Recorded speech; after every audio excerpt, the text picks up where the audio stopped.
Calls are flooding into the offices of local congressmen, people with questions and opinions about what's happening in Washington. KXAN's Aaron Cargile live outside the Federal Building in downtown Austin with more. Aaron?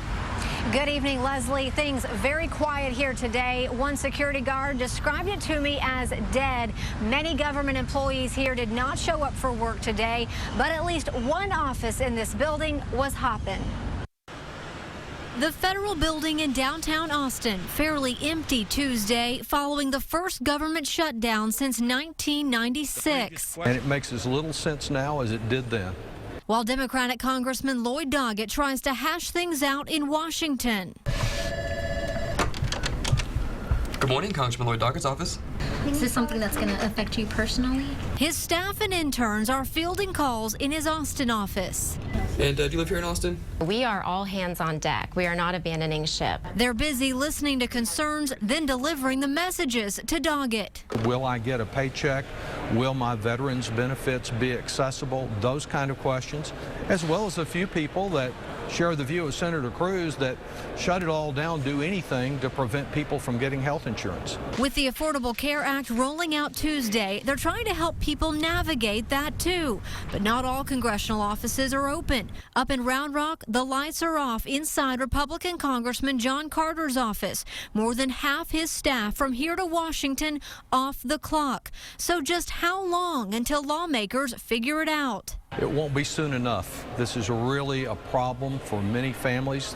Our federal workforce bears the brunt, but it begins to impact small businesses that have a loan pending and so many others.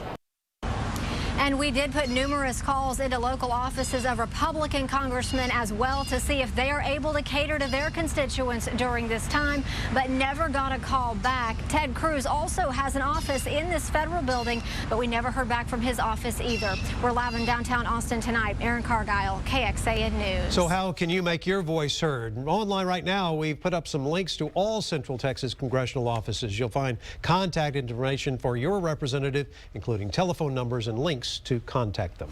And we wanted to know just how this shutdown could affect us now and in the long term, too. I asked Concordia University, Texas political science professor Brent Burgess for some perspective on this, and he says the average Texan may not feel direct effects on the front end, but in the long run, there could be bigger problems for the whole country.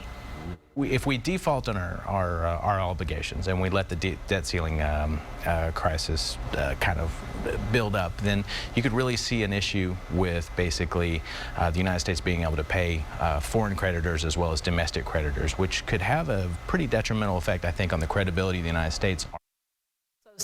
He also says lawmakers are more entrenched ideologically this time around than they were back in 1995, the last time the government shut down.